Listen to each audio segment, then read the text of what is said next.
Like, come on, man. Where I understand collateral damage. I get that. I understand war is war and these things happen, but I do not understand why a kid needs to be shot in the head. Yeah. It's a point blank. It doesn't make any sense at all. No matter what happens, there's a few things we have to talk about. Punjabi people in general are very tough. We know this, but everybody needs help. All they need help with is to get through this struggle, get back on their feet, and then watch them go. They need to be able to get on their feet, and for that, they need our support.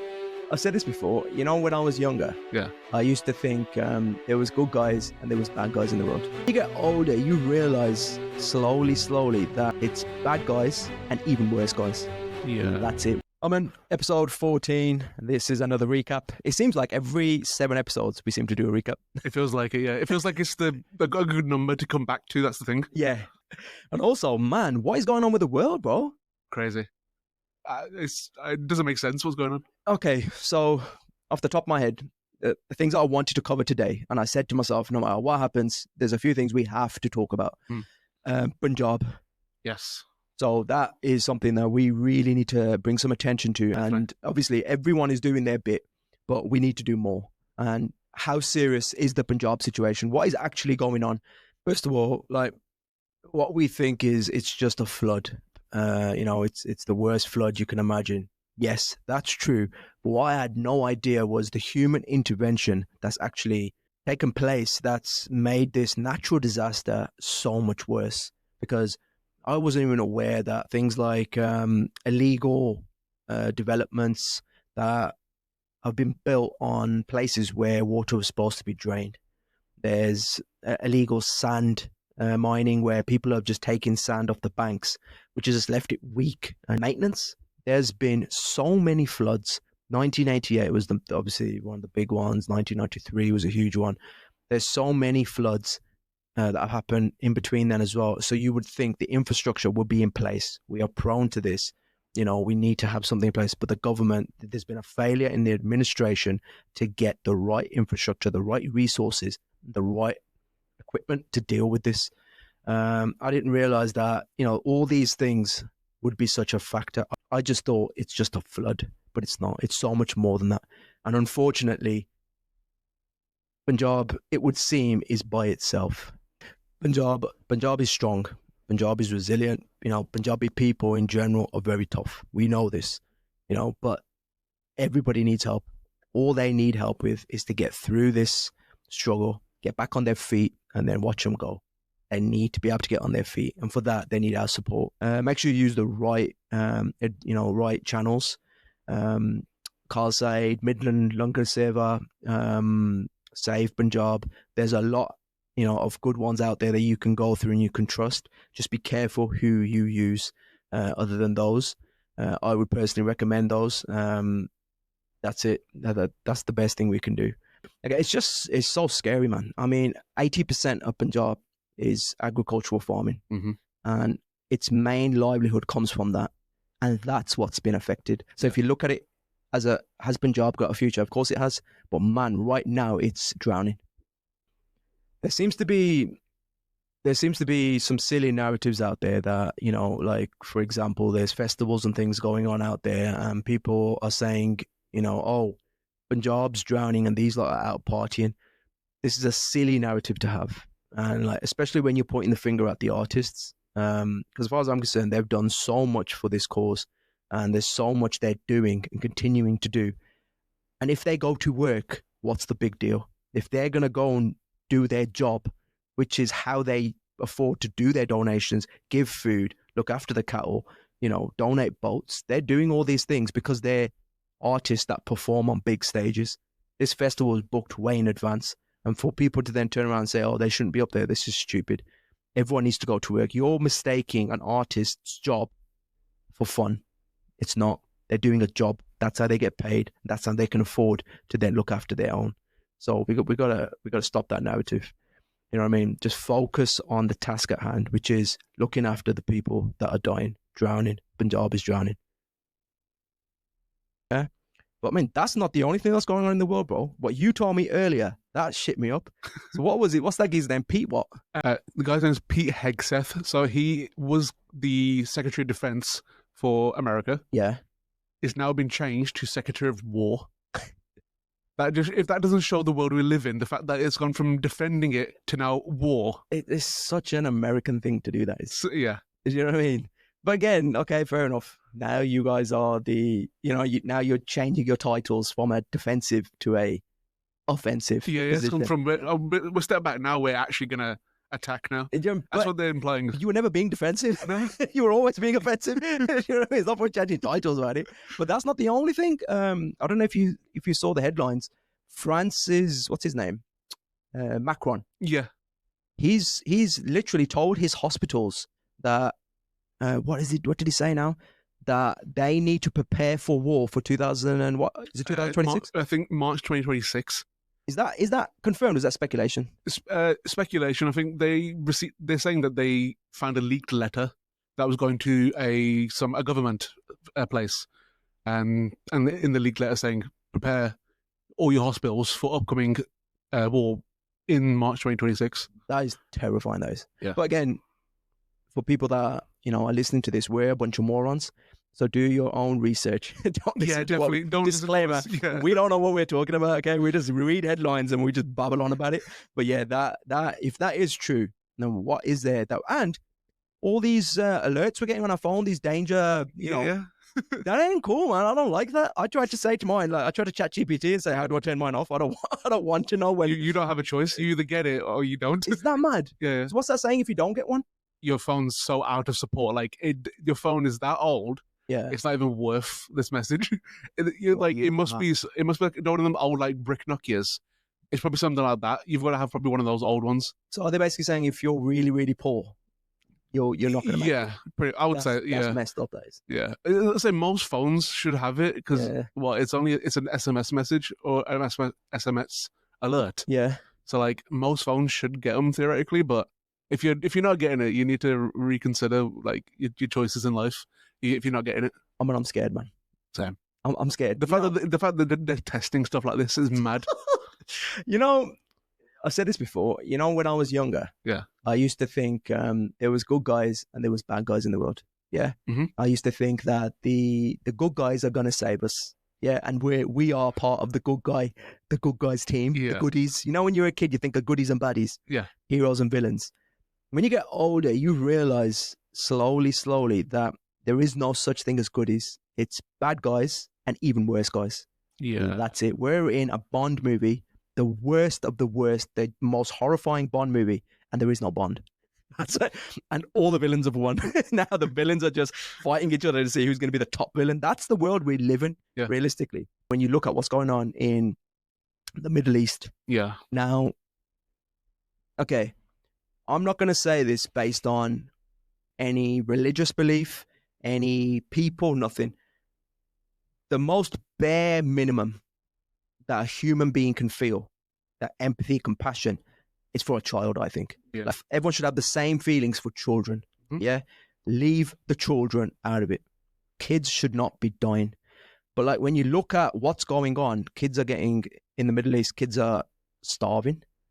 They got no food. And the food that they're getting, when people are trying to get there, they're getting shot at. Obviously, we're talking about Palestine. But when they're getting to that, their supply carts and whatever it is, when the trucks are coming in, they're getting shot at. I mean, again, this is not me just pulling this up out of thin air and saying, jumping on the bandwagon. I've been slowly just watching so much of not underground media. This is like mainstream media is just literally telling you themselves now that this is what's going on. Do you know what I mean? And there's no way to hide it. That's the thing. There's no way to hide it. And after a while, you're like, why is this happening? How are we so cool about this? Yeah. You know what I mean? Why are we supposed to support this? Do you know what I mean? Why are we supposed to be okay with this? Like, I know as I've got kids, I can tell you now, but you don't understand what pain is until you see your kid in some sort of like illness or pain. That's when you truly understand the true definition of pain. Yeah. Do you know what I mean? Because otherwise it's just you. But when you see your kid helpless and struggling, it kills you. Now, to know that there's kids out there that are just getting shot at. Mehdi Hassan, he's the chairman, CEO of Zeteo News. He's been told firsthand by doctors who have come from there that kids, they've been analysed and they've got sniper headshots, holes in their head from sniper rifles. Wow. Now, a sniper rifle is the most on purpose weapon you get. You can't have a stray. Bam, bam, bam, bam. There is no stray bullet. There's precision. It's precision. Yeah. The most on purpose thing you can do is when you use a sniper rifle, you've got them in your aim, in your crosshairs, and you take that shot. Like kids, bro, shot in the head. Do you know what I mean? Like, come on, man. Where I understand collateral damage. I get that. I understand war is war and these things happen, blah, blah. I do not understand why a kid needs to be shot in the head. Yeah. It's a point blank. It doesn't make any sense at all. Do you know what I mean? So like, just makes you sick. Like, I got kids, but sometimes, remember I said this before and you said to me after the podcast, you're like, whoa, I can't believe you said that. But it's true. I sometimes regret having kids just to know the world that they're in. Yeah, it is a messed up world. It's nobody wants their kids to grow up in a world like this, but it's the reality of where we live. Of what's happening. There's no way to stop it. It's not going to. No. It's not going to. I mean, unfortunately, the way things are going, I think it's a case of like, the only way this is going to end is when they run out of Palestinians to kill. Yeah. When they're finished, then it'll end. That how horrifying is that? It's a hard thing to say, but at the moment it is reality of what's going on. There's no way. There's no stopping. There's nothing there that's saying, oh, maybe if you did this, we'll stop. Or if this happens, we'll stop. No. We either kill you. We either all die, or we all die. There's no like when I say Palestinian kids dying, what I'm saying is I don't want any kids to die. I don't want Israeli kids to die. I don't want Palestinian kids. I want no kids to die. Full stop. That should be the narrative everybody has. Mm-hmm. Like, we're Sikh, and the Ardas is the closing prayer. At the end of the Ardas, what do we say? Nanak naam chardi kala tere paane sarbat da pala. So basically the last bit means, welfare to all of humanity. How huge is that? And that's our ethos. Mm-hmm. And but again, you know what I mean? That it's just such a simple thing. Yeah. You know what I mean? Just, can we have welfare for everyone? Can we just make sure everyone's okay? Can we not have war? That's it. I don't know. Am I being so naive? It's not a selfish ask. It's just it's such a simple thing to ask for, but it seems like it's out of reach. Yeah, they're like, nah, but they're hiding behind human shields. Okay, let's break this down. So if someone has got a baby, a terrorist has a baby in their hand, and they're using it as a human shield, I'm sure with all the intelligence that they have, with all the advanced weaponry, with all the special forces training, with everything that they have at their arsenal. Yeah. You're telling me the only thing they can think of to do is shoot through the baby? Yeah. Do you know what I mean? It did go fine. Bill Burr is a stand-up comedian. He had a great bit where he actually says that. He said, they're using human shields. And he goes, well, find another way. You know what I mean? There's got to be another way. Yeah. It just makes sense. I don't get it, man. I don't get it. And people, like the arguments that people coming out with, when you listen to like some of these debates, like I want a good debate. I want to hear from both sides, because you can't just jump on the bandwagon and listen to one side. That's it. Yeah. Open yourself up to both sides. This debating is there for a reason, and it's important. I haven't heard a compelling argument for why kids are dying yet. Just everything that people say goes straight back to October 7th. That's it. But they did this and they did that, which again, let's open up with what happened October 7th. It was absolutely horrible, disgusting. Yeah. But also kids need to stop dying. Yeah. Full stop. Kids just need to stop dying. And I don't know, man. I just feel like the way this is all going now, we're living through the genocide. We're living through it, and we're honestly now, the way things are going, I truly believe that we're going to see this go the most worst way it can. Yeah. And we're just going to watch it in HD on TV. That's the world we live in right now. Mm-hmm.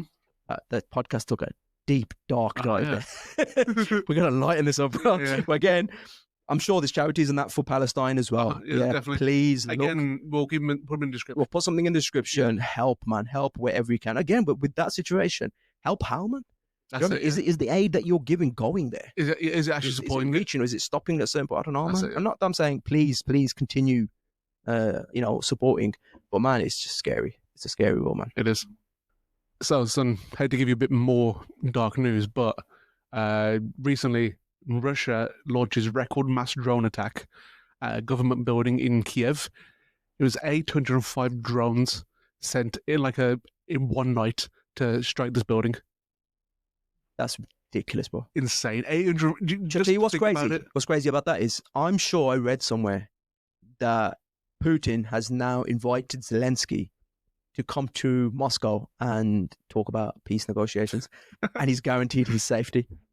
Bro, if you just launched the biggest, well, how many? 800 or something? 805 drones. 805 drones, yeah.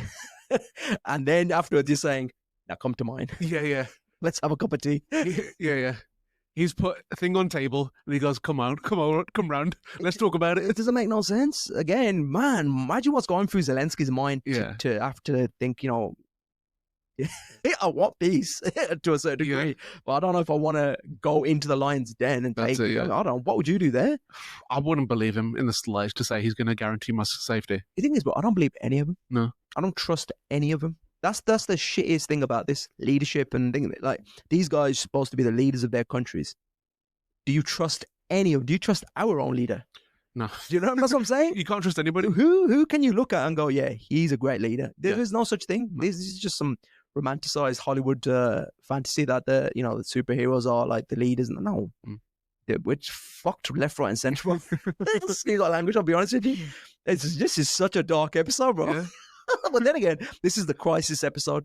Yeah. We're in a crisis. We're going to talk about the crisis. Yeah, this is what's going on, and unfortunately, you either hear it here or you hear it somewhere else. It's all You're bad. going to hear it somewhere. It's all bad news. Yeah. Unfortunately, we're all fucked on. That's it. I think so, yeah. We need to build a bunker. Yeah, should start the garden, start digging. Start digging. Yeah. You know what? That's a real thing. Yeah, people are doing it. What are they called now? Well, like bomb shelters and stuff. Preppers. Yeah. You know what preppers are? Yeah. People that don't know, preppers are people that prepare for all-out post-apocalyptic war, basically, and they're looking at, like, it goes to such a degree where they're studying how to shoot deer and stuff to make sure they only shoot the old, so the young grow and have more babies. Yeah. So they, you know what I mean? They're going to that level. They're being sustainable. They're sustainably, they're doing all that stuff. They're like preparing, they're stocking up. They got loads of weapons, underground bunkers, you name it. But with all the stuff that's going on, I got a feeling preppers are probably the only ones that are going to stay surviving. Do you know what I mean? The rest of us are buggered because my level of preparation is pot noodle.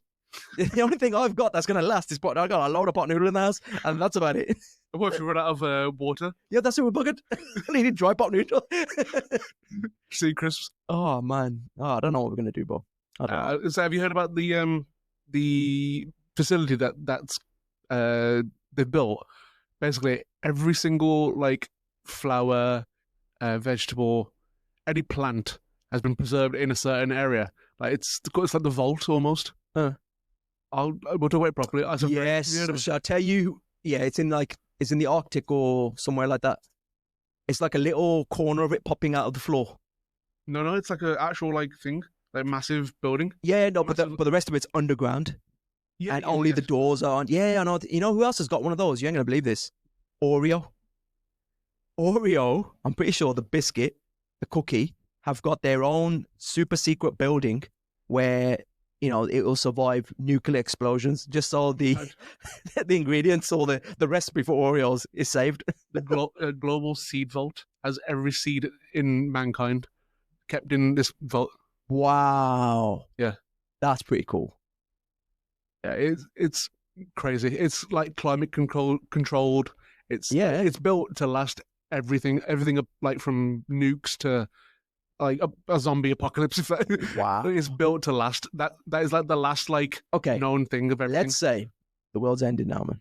Okay, let's say the worst has happened, nuked, you name it. Yeah. Let's say you are one of the survivors, and you somehow, through some miracle, find a way to get to wherever that building is. Okay. Now, do you literally just knock on the door and say, "Hey, I survived. Everyone else didn't. Let's start growing some of these. Let's grow some pears." Do you know what I mean? Again, I would imagine. Do you know what I mean? That's what it's for. I would imagine it's not as easy to get in, though. It's obviously going to be controlled by a government of some sort. Yeah. So I'd assume you have to be some like high-end personnel. Yeah. You got to be someone that's known. Yeah. Unless everybody's like wiped out and there's nobody there to protect it, I suppose you probably get in fine. But I'm assuming there's people inside of there that's protecting it. Because they can't. That is the last of everything known to mankind for like seeds wise. Yeah, I doubt they're going to just leave it there and not be protected by anything. that's true. I was expecting it to be like a library. So, you know what I mean? Like, you just go in, like, open switch doors. Yeah. You can just go in and get whatever you need. Like, if you made it this far to get to this place, then all the seeds are yours. Carry on. It's like a receptionist. You know what I mean? Can I have the strawberry seeds? Yeah. Do you know what I mean? I'll bring them back next week. Yeah. I'm not even like that. Honestly, I think if you're human, they're like, oh, these are humans. Yeah, take it. Yeah. So if we don't destroy ourselves, Yeah. then we got to worry about AI. Yeah. AI is going to do it. If AI doesn't do it, then it's the aliens. Yeah, or we just do it to ourselves. Yeah. Oh, heck, yeah. Yeah. If you had to go, how would you like to go? So I don't know if this is true yet. Don't quote me on this. Yeah. But I heard about apparently drowning is the most peaceful way to go. Listen, let me tell you this now, yeah? Okay. Have you ever almost drowned? I know you have. Yeah, I have. I will tell you that. But apparently, no. Nothing peaceful about it. So apparently, if you get past the struggling stage. So if you get past the excruciating, flapping, panic, anxiety of drowning, then it's peaceful. Apparently, it's just you like just floating away. Yeah, because you're dead. No, because you're seeing things like The most peaceful you can be then. I don't know if it's true, but I know what you're saying. I read somewhere, but apparently it's a peaceful way to go after you've obviously gone through the. I heard that apparently being lit on fire is supposed to be the worst way to go. Ah, surely it's got to be. Yeah, apparently. Because that's that take you a while to die from that. Yeah, because it's got to get obviously through your layers of skin and get through to nothing. Oh, you know what's worse than dying? You know, like going right to the brink, like the most excruciating edge. Yeah, you're about to die and you don't. And you know what I mean? Like you're just about. You've been edged. You're about. Oh yes, I'm about to just go now. Thank God. Like just get out of this misery, and you don't. And then you're just stuck lingering in like whatever actually happened to you. Stuff like imagine getting shot in the head, but you don't die. Yeah, I get what you mean. Like that's just terrible. You're just living with brain damage. You know what I mean? That's terrifying. That is, man. It's horrible to live after those traumatic things. Obviously, let's say it's happened to me. It's hard to say, but you don't want to carry on. Like if you've been shot in the head, usually the bullet's probably still in there still, or if they're taken out and it's caused permanent damage. You can't think for yourself. You can't do anything for yourself. You're gonna think, why have I been kept alive? Yeah. Like you're thinking, oh, this is a bit shit, isn't it? This is how stupid I am. I like to think that if I got shot in the head, I don't know why we're having this conversation, but if I got shot in the head, I like to think that the bullet would go to a certain part of my brain that would give me some abilities. Do you know what I mean? Like, now I'm immune to pain. Do you know what I mean? Now I have zero empathy. Like I'm stone cold. What's that film with the pill? Is that Timeless or something? What's it called? Limitless. Yeah. Actually, it was another good film I watched like that. What's her name now? Black Widow. What's her name? Scarlett Johansson. It's the same thing. What was it called? Hers? Lucy. That's Lucy. It's pretty much the same thing, isn't it? Yeah. It's basically the same thing. Yeah. Where you've unlocked like the 100% of your brain. Yeah, that's a myth. Compared to the 10%. Yeah, they say we only use 10% of our brain. That's a lot of rubbish, apparently. I think how it works is when they did like that, I don't know, CT scan or something. Yeah. We're firing electrons at different parts of the brain at all times. So it's never all the time. Yeah, the whole thing's never lit up, but certain parts are, which people mistook for you only using a certain amount. Yeah. Makes sense. I guess so, yeah. And so 10% seems a bit silly. In it? That makes no sense, that doesn't. Yeah. So if in how many years humanity's been alive, they've never touched another 90%. In it? I don't know, man. But again, we need to get a specialist in. We need to get a specialist in that can... Okay, shall I tell you what we do genuinely need? We need a specialist, like a biologist. I got so many questions on biology, but I don't want to have him in or her in because I'm going to sound so stupid. Because I've got so many questions I want to ask just for my own personal health. Yeah. The whole episode's been, I got this as well, and I got that. Can you tell me what this is? You're going to start like, I got a lump. Can you explain why does this look like this? So, last time we did the recap, it was 7 episodes. Again, we've done another 7. So I thought, let's go through them. I guess we've had... So, who's the first one we had again? From the last recap, the next one was Cam, the boy. Yes. Cam. Yes. Yeah. Oh, you had your IV. My IV drip. Yeah, a lot of people asked me what was the effect of the IV drip that I had and how did I feel? And apparently I never gave a recap. We got so many like DMs of people saying, well, how was the IV drip? Man, First of all, I have never slept that well in my life, bro. I'm not going to lie. My wife thought I was in a coma. I said that to Cam as well. I was like, Cam, I'm feeling sleepy now during the episode. Remember when we went off? Yeah. And she said, first of all, you know, when you know someone knows their stuff, Yeah. that's Cam, man. She knows her stuff so much so that she was telling me what I was going to feel. Because as soon as I said I was sleepy, I was a bit tired. She goes, yeah. She goes, you got a low magnesium because your body is now going to absorb what it needs from the drip. I was like, wow. She goes, so if you're sleepy, that means you're maybe a little bit low on magnesium. And she goes, that's what you're going to need. And she was right. I went and had my bloods done and I'm low on magnesium. How amazing is Cam? Come on. Yeah, and she didn't even touch me. Like she didn't know bloods and nothing. She just experience and knowledge. That's it, yeah. She gave you minerals and the minerals talked back. Yo, honestly. So the drip was amazing. I would highly recommend it. I reckon, obviously, once you've had it in your system and you've had like 3 or 4, then you truly get all the other benefits, which is like energy, and it would start to add benefits to you. But the immediate thing that I felt, first of all, was I was so much more relaxed. I was so calm. Like normally when I'm doing a podcast with a guest, I'm not anxiety. I am adrenaline's rushing because I'm trying to make sure I get everything right, give them, the justice they deserve. You know what I mean? Go through all their stuff. Don't forget anything. That's it. But with Cam, I was like, yeah, Cam. I don't know if you saw the episode. I was like, yeah, Cam. That's amazing, Cam. Let's talk about it. You know what I mean? I was so relaxed. When I was editing, I was like, what is wrong with me? And I realized that's what it was. So yeah, anyone that wants to get that drip, it's amazing. I'm not just making this up. I did promise I would give an honest account on whether I enjoyed it and, I liked it. And if I would recommend it, I would 100% wholeheartedly recommend that drip. I would even say get your bloods done so that you know for sure whether it's for you. Do you know what I mean? So get that done so you know what you're low on. That's it, yeah. And like just basic stuff, like things that stayed with me with Cam was when she said, like, if you take normal vitamins, like oral vitamins, I got a whole massive like little compartment of vitamins. Monday, Tuesday, Wednesday, all those, man. I got them for the month, My thing's massive. It takes me about half an hour to fill that up. So I got one of those. But what she said was, you take that stuff, it just sits in your system. Yeah. It's like it just, it takes ages for that to break down and then go into your bloodstream. And then when it does, most of it's full of bulking agents. That's it, yeah. I was like, I had no idea that was the case. You think you're being healthy, really. You're just packing yourself with all this extra stuff. Yeah. With that stuff, that drip, that's directly into your bloodstream. Pure. You're absorbing 100% of it. It's a no-brainer straight away. That's it. So, yo, Cam, you're a legend. Keep up the great work. And to everyone, she does loyalty cards. That should say for yourself, she's had to do loyalty cards because people keep coming back to her. And she wants to give her loyal customers some rewards. So she does like Nando stamp cards. Yeah. You know what I mean? So, yo, Cam, you're a legend, man. That was brilliant. Yep. Who else? Who came after Cam? Then we had Sonny. Sonny second. The love coach. Yeah. Yo, did anyone bring the energy that Sonny brought?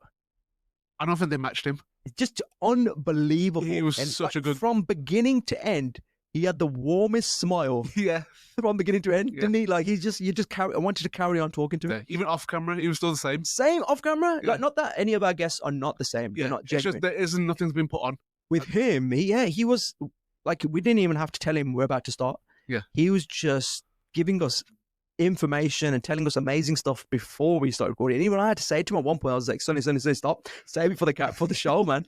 But he just wants to help. I've never known someone that just genuinely wants to help so much. And, this guy, I can't rate him enough. And his ayahuasca experience. Unbelievable. I've never heard anyone talk about it like Yes. so in depth. Like, I've never known anybody to do it, but I'm so glad that he's talked about it because it's such a mad experience. Mind blower. And I know someone that's had a similar experience. Okay.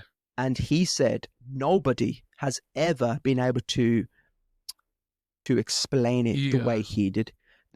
People say, it's hard to explain. It's this, that. And he said, when I was listening to Sonny on the episode, he said, I was saying to myself, oh my God, he's saying how I feel, but I've never been able to portray it. Yeah. And he said, Sonny nailed it. That's exactly what it feels. All the feelings, when you're feeling alone, and then, how he got through it, and how at the end of it, he found God. Yeah. Mad. Whoa. You know what I mean? That is such like powerful stuff that is. And like people that are single, Love Fest is just it's unbelievable. game changer. Yeah. Like, if you need me to take you there, Yeah, I'm sure Raj, my wife, wouldn't mind. Well, the ones are like New York and stuff. Yeah. Just, you know what I mean? And the retreats. Yeah. I'll just be in the back on the sofa, just chilling, watching you do your thing, sipping cocktails. Just cheer me on. How brilliant does that sound? Think about it. He's organized a retreat for people that want to find love. Yeah. Okay, so no one there is there for no reason. So you don't have to worry about going up to anyone and them thinking, oh, he doesn't want to be with me. I can't be with that person, or she might just blow me off. No, everyone's there to speak to you and have a great time. I mean, come on, that's a no-brainer. Do you know what I mean? I would give anything if I was single and I wanted to find love. I would track him down and say, bro, I need to be on that retreat. Definitely. Because it just sounds brilliant, that does. So yeah, man, Sonny, keep up the great work, and his book as well. People need to seriously check that out. If you don't want to go, if you're a little bit shy and you're reserved, read that book first, then go to one of those shows. Definitely, man. Who was after Sonny? Then after Raj, we had Raj Pujara. Stand-up comedian. Yes. Funny Raj. Very Pujara. funny. Absolutely hilarious. I don't think anybody's ever roasted me while I'm not even on camera. Yeah, for people that don't know, he did it while he was recording, didn't he? Yeah. He recorded roast you and record and off air. Yeah. So what did I do? I just sat there in the corner. Yeah. Sonny, Raj was like you know where he was? Really, what I really enjoyed about him, he didn't give a crap about promoting himself. Yeah. He didn't care about, anything like that. He was there to just have a chat. Mm-hmm. He literally rocked up, sat down, goes, let's go. And that was it. From the beginning, he looked at you. What are you doing? Why are you doing this? Where's your girlfriend? All right, shall I message her? Stuff like that. And I was like, wow, what's going on? He probably took me by storm. Yeah. Like I was expecting to explore a comedian's mind and go into the depths. Raj was like, nah, sorry, man, look at you. You got the wrong guest for that. I'm here to just have a good old time, chill out, tell you some stories and do one.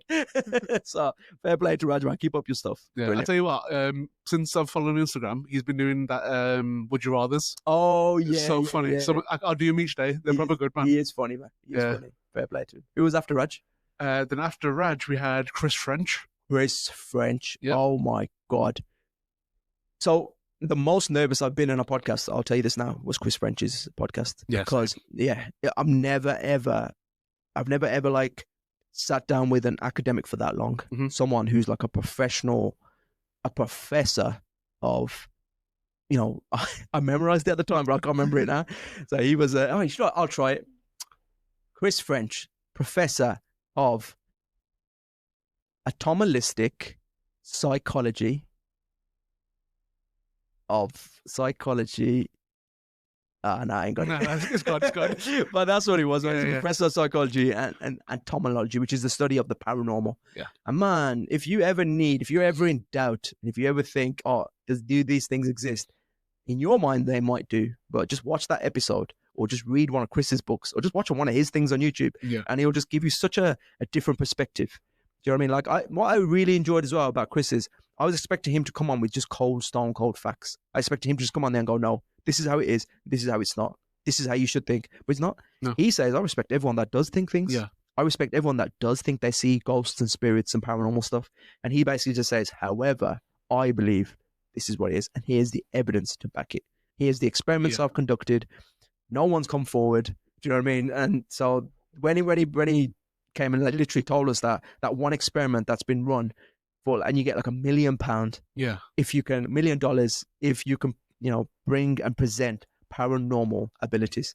Do you know what I mean? Look how many phony bobbedu we know. Yeah. Do you know what I mean? These people that think they can read your mind, read your palm and all this stuff. You'd think they don't want £1 million. Yeah, everybody wants £1 million. That's what I'm saying. And like you said, can't prove it. He made a great point. He said, if you think you know and you can, do it. And you don't have to keep the money if you don't want it. Give it to charity. I'm sure the charities will want it. So there's a win-win. Just come and do it. Not only has no one ever got it, no one's ever got past the preliminary testing. Bro, come on, man. That's ridiculous. If that doesn't show that there isn't such thing as paranormal powers, then I don't know what does. Exactly. Paranormal abilities. Yeah. And if there's no paranormal abilities, is there such thing as paranormal exactly activities? Dun, dun, dun. Who was after Chris? Then after Chris, we had the very lovely Gurdeep. Gurdeep Singh Puller. Yeah. What a legend of a man. You know what I mean? You know what? Gurdeep Singh, what I loved about him as well is he didn't just come on and start talking about singing and nothing but singing. He was like, I want to talk about the culture. I want to talk about the state of everything. And he went into it in detail. The way he broke down the financial situation of students that come from India here, that was brilliant. The amount of people in Punjabi and Hindi that reached out to me and gave me like private DMs and said, "Thank you, Baji. Thank you for highlighting this." And thank you to Gurdeep as well. They were like, Baji really broke it down. This is the stuff we go through. I was like, yeah, man, this is brilliant. Yeah, it brings another perspective that we'll never know of. Yeah. And it's nice to bring light to something like that. I tell you what broke my heart though. Well, literally devastated me. So I was excited for the episode because then finally I could show my papa. I can eventually show him what I'm doing, because he doesn't understand the podcast. He doesn't get it. Yeah. Like, he just thinks like, why are you sitting in the back room with these random people? They're friend. Friend. And I'm like, no, Papa, I'm not just talking to my friends. They are my friends now, but they weren't first. And he's like, I took the friend of an I was like, no, I have made friends, but like, I'm trying to explain to him, like, these are professional people. Yeah. Oh, it's a doctor. Papa, there's more to professionalism than just being a doctor. So in his mind, he had an answer for everything. He couldn't get it. So finally, I do a Punjabi episode. Yeah. I send it to him now. Sent him the whole thing I sent him the link. Then if that wasn't enough, I actually sent him the whole episode. I downloaded it and sent him the clip. So I said, you don't even have to go into anything now. Click that, it should open up. Yeah. Rang him now. After about 2 days, I'll give him some time to watch it. Rang him. And he said, I said, Papa, kaida laga? How was the episode? Did you like it? And he goes, oh, theek saga. He goes, lamba bahut saga. I was like, what do you mean? He goes, oh, too long. I was like, what do you mean too long? He goes, oh, man, I watched 10 minutes and I turned it off. He goes, my tired again. I was like, are you serious? He goes, yeah. He goes, more nicer. I was like, and he blew over it. That was he started talking about aloo and stuff. And I was like, Papa, come on, man. Give me some. And then I said to him, Papa, meri Punjabi kadar sigi? And then he goes, how many samjh aandi hai? I was like, yeah, I know you understand. I'm saying, did I speak? How was it though? I said, did I speak Punjabi right? And he goes, oh, TikTok Z. Oh, Papa. It's a great critique. Oh man! After that, I say I'm not gonna send you anything after this. Yeah. Oh, don't worry about it, Papa. It's okay. Don't worry about it. I swear, man. Who was after Gurdeep then? Then after Gurdeep, we had Tandy. Oh, Tandy. Yeah. Nobody is doing what Tandy's doing. I said that in the last episode about 10 times. I'll say it again. I mean, keep saying it because I don't think anybody will. Yeah, because Tandy, if you want to know how much Tandy's doing, because Tandy can come here and say what he wants. He can just say that I'm helping kids. I'm trying to bring up the next talent, the young talent, whatever. He can say all this, but to see if he backs it up, just go through the likes that we got from the reel that I made about Tandy, talking about sponsorship and support and that. The amount of people that commented and liked it, and that's all people Tandy knows. And all these people vouch for him. It just speaks volumes about who this guy is. And like every single episode, every single short content that he does, he never ever brags about who he actually is. He's a very humble guy. Very humble guy. Do you know what I mean? Like if I had worked for Google, I think I said it. I would get a Google t-shirt. I'd get it tattooed. Do you know what I mean? Worked for Google. I worked there. You know what I mean? Like, that's just one of the biggest companies in the world. Do you know what I mean? I did work for him. I'll let everyone know. I'll start off my conversation with them. Well, my time in Google, whatever it is, you want a coffee? Well, the coffee in Google was great. Do you know what I mean? It was free. I wouldn't stop talking about it. He was reluctant to talk about it. Yeah. He even said to me off air before we started, he said, Sonny, I want it to be about the kids. Yeah. He's not here to brag about his career and what a career it was. Well, I'll brag about him all day long, man. And you know what really made my day from that episode? Apache Indian. Yeah. Oh, man. First of all, I grew up listening to Apache Indian. Yeah. And then to know someone you grew up listening to, the OG, that is such an overused term. But when I say OG is Apache Indian, there is no other OG like Apache Indian, who really took Punjabi music to the top. Yeah. You know what I mean? Punjabi music, culture, you name it, he took it all there to the top, took it in places it's never been to. And then to find out that he himself is like Tandy. Yeah. If not, actually doing more.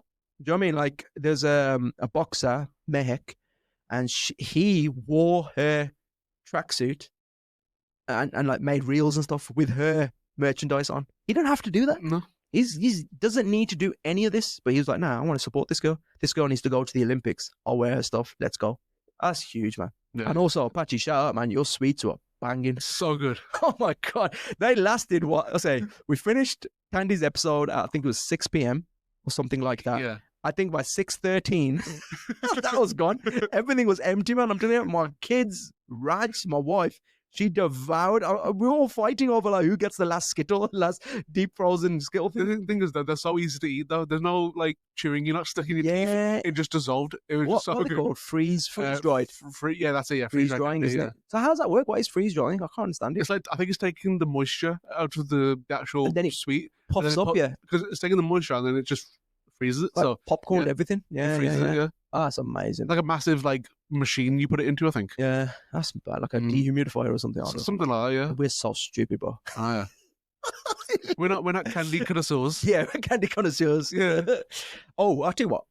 For people that are professionals, people that have got something to say, if you have got a skill, if you're an expert, if you've got a business, or even if you just want to tell a story, this is your platform. I'm here for you. Please contact me. Let me know what you're about, why you want to come on the show, and let's make it happen, man. There's so many people that are like reaching out to me and saying, you know, Sonny, I'm XYZ. I want to come on the show. And we're in works. We're trying to make it all happen. You know what I mean? Our problem at the moment is trying to get everyone to fit in and timings. Yeah. But again, if you are, message me, keep getting in touch, and let's make it happen. That's something I really wanted to make sure, because a lot of people said they didn't know whether they're, you know, I'm taking on guests, as in people can approach me. What am I going to pick people myself? Yeah. And I was saying to everyone, nah, man, message me. If you want to come on the show, do it. So yeah, man. Who was it? Someone sent a DM saying after our after the makeup artist, that got so many DMs. So the most DMs we've had are because of the makeup artist reel that I did. So I want to get a makeup artist in here. So if you're a makeup artist and, you know, you've been in the game, you know, so you got some stories to tell and, you know it back to front, come onto the Appauling Podcast. I want to hear all about it. Let's piss more people off. You know what I mean? So, Aman, it's been a pleasure as always. Yep, great. I'll see you in another 7 episodes. Yep. We'll have another one-to-one and catch up and depress everyone again about the shithole of a world that we live in. Yeah. I'm sure there'll be more to talk about when we come back, because obviously the world is never going to get great. Yeah. Let's hope there's good news. Yeah, hopefully. Yeah, hope. Yeah, there's always hope. That's it. That's it. You got to keep positive. You got to make sure there's hope in the world, but we'll see. Let's see. Nice one, brother. Take it easy. All right. Take care, guys.